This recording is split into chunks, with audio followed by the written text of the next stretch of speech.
కొన్ని విషయాలు చెప్పాలనుకుంటున్నాను. దేవుడు ఒకడేనా? ఎంతమందా? మనుషుల కన్నా ఎక్కువ మందా? దేవుడు ఒకడేనా? ఇది విషయం. దేవుడు ఒక్కడా? మనుషుల కన్నా ఎక్కువ మందా? అసలు విషయం అది చెప్పాలనుకుంటాను. ఇక్కడ దేవుడు ఎక్కువ ప్రపంచంలో నమ్మే మతాలలో ఏం చెప్తాడని కొన్ని విషయాలు మీకు నేను చెప్తాను.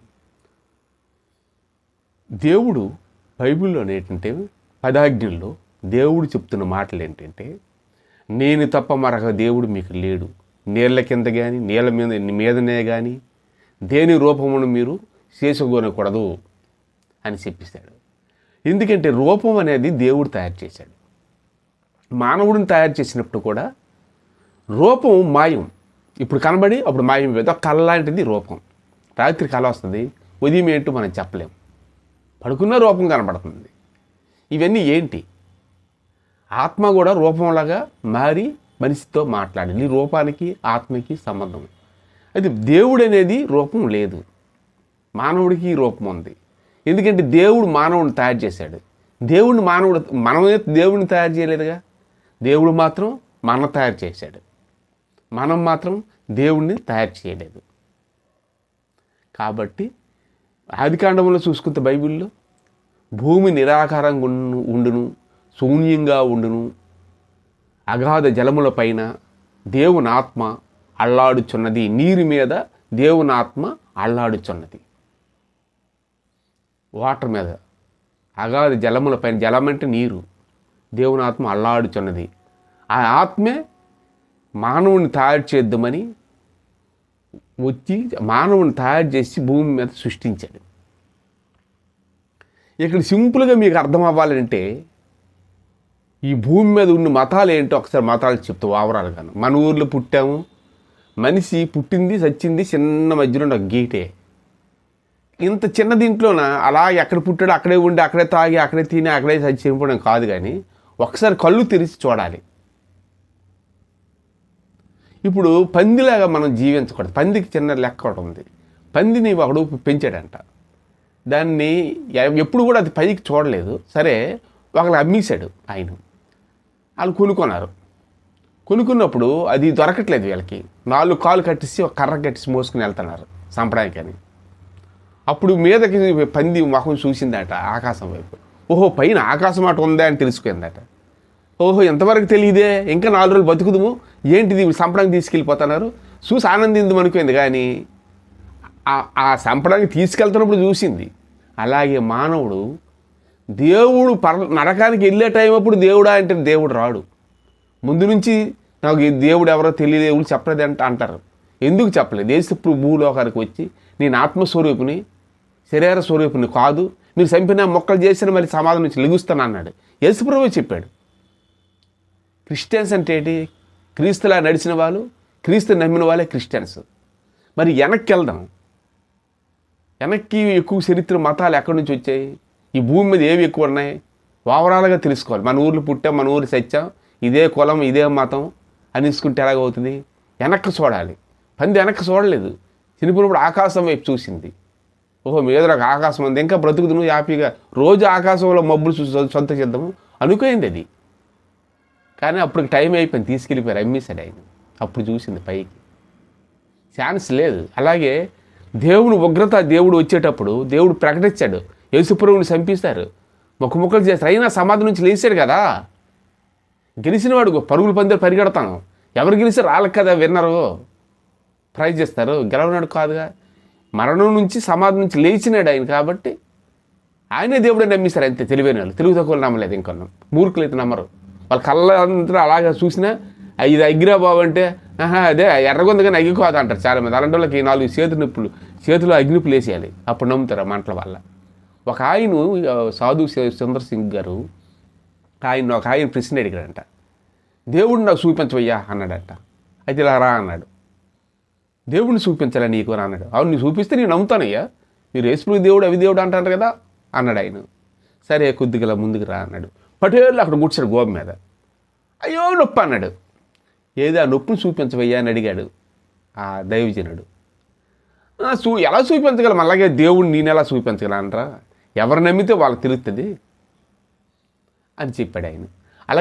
అలాగన్నట్లు దేవుడిని మీరు నమ్మితేనే చూడగలుగుతారు, నమ్మకపోతే చూడలేరు. ఈ చిన్న జీవితం ఎప్పుడు మాయమైపోతుందో తెలియదు.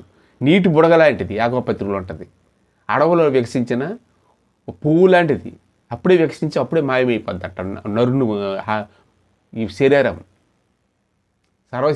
శరీరములు గడ్డిని పోలి ఉన్నాయి, అడవిలో ఉన్న గడ్డి పువ్వు లాంటివి, అప్పుడే మాయమైపోతాయి. కాబట్టి చాలా జాగ్రత్తగా ఇవన్నీ వినాలి. అయితే వెనక్కి వెళ్దాం. భూమి మీద ఎక్కడ చూసినా క్రీస్తకం, ఎక్కడ చూసినా క్రీస్తకమైన ఉంటుంది.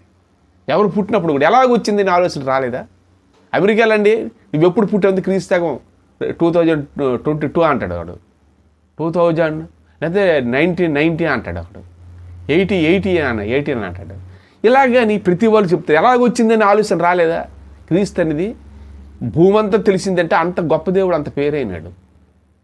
ఇక్కడ అందరికీ దేవుడు కాదు, మా దేశంది కాదు అని. మా దేశంది కానప్పుడు నీ ఇంటి పేరు క్రీస్తుశాఖంలో పుట్టినట్టు ఉంటుంది. నువ్వు భూమి కొన్న క్రీస్తుశాఖమే ఉంటుంది కదా. అవి ఎందుకు తీయలేపుతున్నారు? తీసివచ్చుగా. అయితే ఇవన్నీ కాదు, ఒరిజినలే. నువ్వు నమ్మితేనేమో నాకు పో, నువ్వు నమ్మకపోతే యేసుప్రభుకి నష్టమేముంది? దేవుడికి ఏమైనా నష్టం లేదు మనం నమ్మకపోతే. మన నరకంలోకి అసలు నరకం ఎలాగొచ్చింది? సాతాను దేవుని దగ్గర ఉన్నదని దాన్ని తోసిపుట్టి దానికి వచ్చింది నరకం, భూమి మీద దెయ్యమయ్యింది. అది ప్రతి మనిషిని పీడిస్తుంది. దానికి శరీరం లేదు, పరలోకానికి దారి లేదు. దేవుడు పరిశుద్ధుడు. పరిశుద్ధుల దగ్గర దురాత్మలు వెళ్ళవు, సాతానాత్మలు వెళ్ళవు, కోరికలను వెళ్ళరు. కోరికలను ముందే చంపేసి మారు మనిషి పొందాలి, అప్పుడే పరలోకానికి వెళ్ళడానికి. యేసుప్రభు ముందే మీ కోరికలు చంపేయండి, దెయ్యానికి సంబంధించి వద్దని ఇచ్చాడు. ఆల్రెడీగా మీ భూమి మీదకి వచ్చి ఉన్నది, మీరు ఎప్పుడైతే కోరికలతో నడుస్తున్నారో అది మిమ్మల్ని పట్టేస్తుంటుంది అని చెప్పేశాడు. దానికి నరకం ఉంది, ఆ నరకంలోకి మిమ్మల్ని తీసిపోద్ది. నేనే సత్యం, నేనే మార్గం, నేనే జీవం అన్నాడు. ఆయన చంపేయండి, ఆయన మొక్కలు చేసేయండి, ఏం చేసేయండి. ఆయన నిజమే చెప్పాడు. 3వ రోజు లెగుస్తామని లేచిపోయాడు అంతే. ఆయన కంప్లీట్ చేసుకెళ్ళిపోయాడు. సమాధి నుంచి లేచిన వాడే ఆయన ఒక సెకండ్ అంటే భూమి అంతా బూడిదైపోద్ది. అప్పుడు అంటాడు, నన్ను తీసుకెళ్తున్నారు కానీ నేను అంటే ఈ భూమి మీద చాలా కొన్ని కోట్లు దూతలు వచ్చి సెకండ్లో బూడిదైపోద్ది. అది నా పని కాదు. నేను ఇక్కడ ఇవన్నీ సర్వ సృష్టికి సువార్త చేయాలి కాబట్టి మీకు తెలియపరచడానికి వచ్చాను. మళ్ళీ నేను సమాధి నుంచి లేచి వెళ్ళిపోతానని చెప్పాడు ఆయన.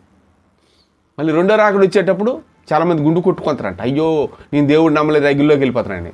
దేవుడు క్షమించడు, సింహం వల్లే వస్తాడు. అదే సింహం వల్లే గద్దించుకుంటూ వస్తుంది. ఇలాగేలాగా ఉండదు అది. ఇదంతా జెరూసలేం చుట్టూ జరుగుతూనే ఉంటుంది. సరే, ఇక్కడ జెరూసలేం ఆ ప్రాంతంలో ఇప్పుడు ఈ భూమి మీద ఉన్న ఎక్కువ మంది క్రైస్తవులు, ముస్లిమ్సే. 249 దేశాలు మొత్తం.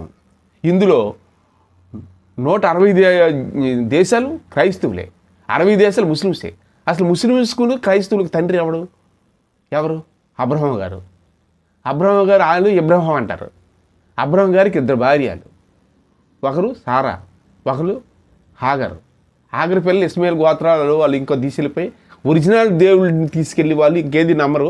ఒరిజినల్ దేవుడు ఏం చెప్పాడు అల్లా అంటే గాడ్, దేవుడని అర్థం. ఆ దేవుడే తప్ప రెండోది ఏది మొక్కరాలు. యేసుప్రభుని కూడా ఏది దేవుడు అని అన్నారు. ఎందుకంటే అక్కడ తప్పిపోతామా? నిజమైన దేవుడి నుంచి ఫస్ట్ నుంచి కనెక్ట్ అయ్యి వస్తుంది. వాళ్ళు దక్షిణం తీసే ప్రార్థన చేస్తారు. అంటే మన ప్రార్థన వెళ్ళాలని. ఎందుకంటే ఈ మధ్యలో సాతాను ఉంటుంది. అందుకని ఒక లెక్కలు ఉన్నాయి వాళ్ళకి. దక్షిణ వైపునే వాళ్ళు ప్రార్థన చేసి ఒకే రీతిలో ప్రార్థన చేస్తారు. ఒకే దేవుడిని నమ్ముకు వాళ్ళు ఉన్నారు. కానీ యేసుప్రభు ఎందుకు వచ్చాడంటే మళ్ళంటే వెనకబడిపోయిన వాళ్ళ గురించి, వీళ్ళందరి గురించి దేవుడు ఎవరో తెలియదు. ఇందులో ఉన్న పరిశుద్ధత ఒకటే, అల్లాలో ఉన్న పరిశుద్ధత ఒకటే. అంటే వాళ్ళు వీళ్ళు యేసుప్రభు అంటే భయపడిపోతారు. అమ్మ యేసుప్రభు దేవుడు కాదు, ప్రవక్త అనేసి. క్రైస్తవులు అల్లా అనే దేవుడు కాదేమని అనుకుంటారు. దేవుని ఆత్మను యేసుప్రభు ఒకలే. నా తండ్రి అంత అనేక నివాసంలో ఉన్నవి నేను ఎంత తీసుకెళ్తామంటాడు.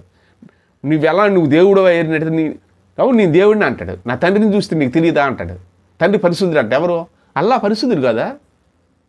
అక్కడికి వెళ్ళండి ఒకసారి, అది ఎలాగుంటుంది. ఎంతమంది ఉంటే అన్ని కొలాయిలు ఉంటాయి ఎక్కువ, చేతులు కొడుకొని ఎంత పరిశుద్ధంగా ఉంటారు. ఫ్రైడే ఆజాన్ అయినసరికి వచ్చేసరికి నమాజ్కి పరిగెట్టి వెళ్తారు. పనులు తీసుకొని మనోడు వెళ్తారా? సినిమా పాటలు కూడా వినరాక పడేస్తారు, సెల్ ఫోన్లు కూడా అంటే పరిశుద్ధత. ఎక్కడికి చేతులు కొడుకుంటారు. ఎక్కడ పాసుకెళ్తే ఇటుకి పెడతాం మోస్తా. అన్ని పరిశుద్ధత అంతా అక్కడే ఉన్నది. ఆ దేవుడిని పట్టుకొచ్చేసి యెహోవాని నా ఇదని అదే దేవుడు అంటే ఉన్నవాడు అనువాడని దేవుడు చెప్పాడు మోసే గారికి. నా పేరు యెహోవా అని అన్నాడు ఆయన. ఆయన అనలేదు, వీళ్ళు చెప్పారు యెహోవా అని ఒక పేరు పెట్టేశారు. ఉన్నవాడును అనువాడును అని మోసే గారు మా సిఫారా అని అక్కడ చూసినప్పుడు మోసే గారు మామగారి గొర్రెలు కాసినప్పుడు నేను ఉన్నవాడును అనువాడును అని అగ్ని పొదల నుంచి దేవుడు మాట్లాడాడు. అల్లా నన్ను గాడ్ అర్థం అంతే, అంతటి మీనింగ్. అంతేగాని ఇక్కడ భూమి మీద సాతాను చీకటి స్థితిలో నరకం ఉంది వాటికి, అవి నమ్ముతారా? కాదు. ఈ పరిశుద్ధ మార్గానికి యేసుప్రభు నమ్మండి, పర్వాలేదు. లేదంటే ఎన్నో వేల మంది పాకిస్తాన్ ఇవన్నీ అన్ని దేశాల్లో కూడాను అల్లయే దేవుడు. దేశాలే ఆయన దేవుడు కాకుండా అంటారా? అలా వచ్చిందే. అలాగే యేసుప్రభు దేవుడు కాకుండా 160 దేశాలు నమ్మారా? చిల్లర మల్లర అక్కడక్కడ ఉంటారు అందరూ యేసుప్రభు దేవుడు కాదు, అల్లా దేవుడు కాదు అని. చాలా జాగ్రత్తగా నమ్మాలి, చాలా పరిశుద్ధంగా ఉండాలి దేవుడు అనేది. అపవిత్రంగా ఎలా పెడతారో ముఖ్యం, చేతి పెడితే పీకలు కోసుకుని తినవచ్చు, అది దెయ్యాలకు సంబంధించింది. నీతి లేకపోతే అంటాడు యేసు ప్రభు మొదట నా నీతిని నా రాజ్యాన్ని ఎతకండి అంటాడు. నా తండ్రిది నీతి ఉన్నది, మరి నాలో నీతి లేదా? ఆయన నేను ఒకటేగా అని చెబితే అర్థం చేసుకో. Thank you.